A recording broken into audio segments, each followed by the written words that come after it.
அடியவர்க்கெல்லாம் பொருளோடு புகழ் வருமே.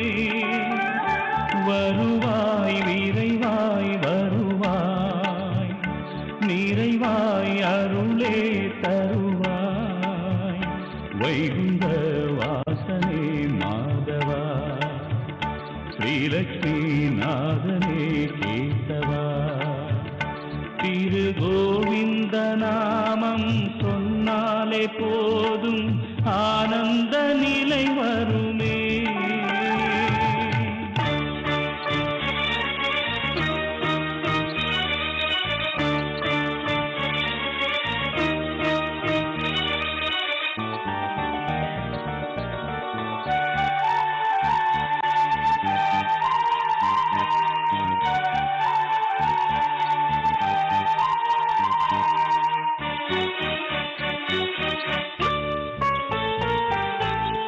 காலந்தோறும் தர்மங்கள் வாழ எடுத்தாயே அவதாரமே. கல்கியாகவும் நீ இந்த நாளில் எடுப்பாயே அவதாரமே. கருணாமூர்த்தி நீயே, காக்கும் தெய்வம் நீயே. வைகுந்த வாசனே மாதவா, ஸ்ரீலக்ஷ்மி நாதனே கேசவா. திரு கோவிந்த நாமம் சொன்னாலே போதும் ஆனந்த நிலை வருமே.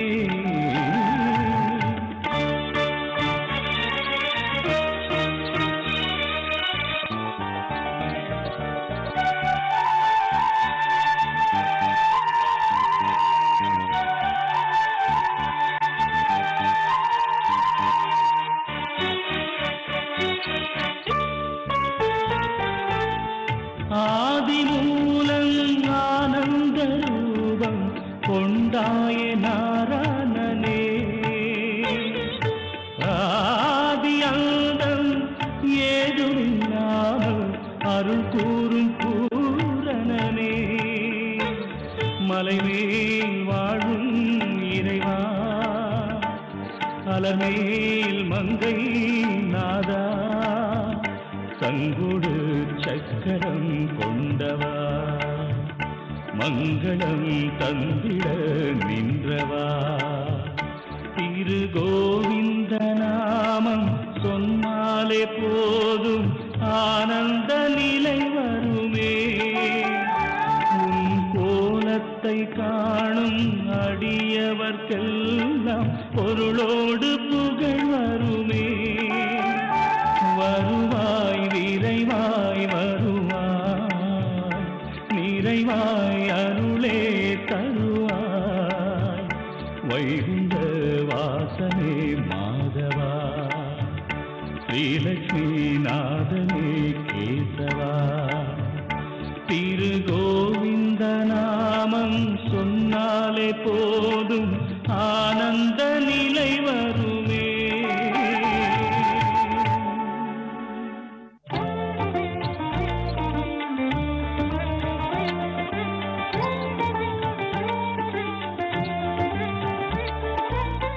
யோகப்பட்டேன பத்தாங்கம் திருநேத்திரம் சாந்த விக்கிரகம் தியாயே சமஸ்த தோஷக்னம் வாதாத்மஜமகள் மஷம் அஸ்மத் குருவே நமக விகனச மகா குருவே நமக அனுமன் சுவாமிகள் ஆதிகளுடன். இப்ப இந்த நிறைய மந்திரங்களை பத்தி கேள்விப்படும் போது இப்ப சொல்ல போற மந்திரம் இருக்கு பாருங்க.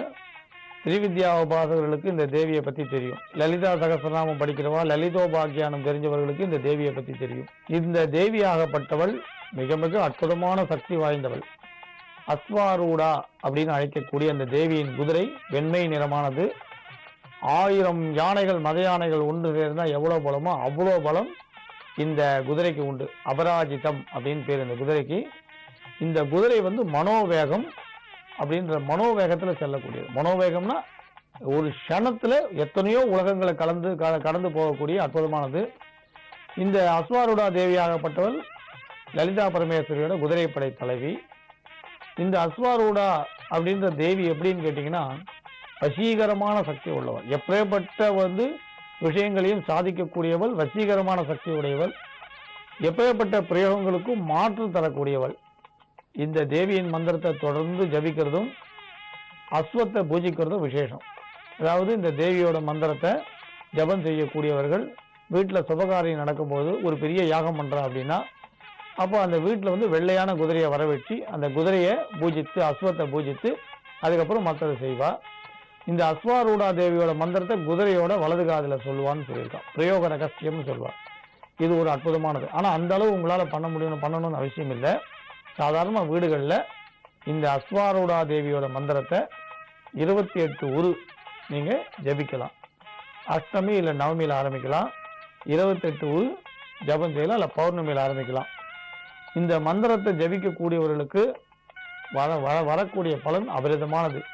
இந்த அஸ்வாரூடா தேவியோட படம் கூட வெளியில கிடைக்கும். அஸ்வாரூடா தேவியோட படமும் வெளியில கிடைக்கும்.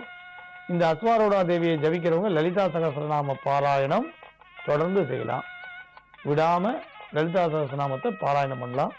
இந்த அஸ்வாரூடா தேவி ஜபம் பண்ணக்கூடியவர்களை யாருமே விரோதிக்கவே முடியாது. அப்படி ஒரு பலமான ஒரு சக்தியை தரக்கூடியவர். இந்த ஜபம் பண்றவாளை விரோதம் பண்ணா கூட விரோதம் பண்றவா இருக்கக்கூடிய இடம் தெரியாமல் மறைந்து போயிடுவான். அப்படி அற்புதமான வரங்களை வாரி வழங்கக்கூடியவர் இந்த அஸ்வாரூடா தேவி. எந்த விதமான துஷ்ட சக்திகளும் இந்த அம்பாள் முன்னால வேலையே செய்யாது. அதனால அப்படி அற்புதமான வரங்களை தரக்கூடிய இந்த அஸ்வாரூடா தேவி ஜபத்தை இப்ப திரையில தெரியறது பார்த்துக்குங்க. அப்படியே எழுதிக்குங்க. ஓம் ஆம் ஹ்ரீம் குரோம் ஏகி பரமேஸ்வரி ஸ்வாஹா. எழுதிங்களா? ரொம்ப சுலபமான மந்திரம். உச்சரிப்பு மட்டும்தான் கவனித்து செய்யணும். இந்த மந்திரத்தை தொடர்ந்து ஜபம் பண்ணுங்க. இது ஆண் பெண் 2 பேரும் பண்ணலாம். நல்ல பலன்களை தரக்கூடிய ஒரு அற்புதமான கற்பக விருட்சம்.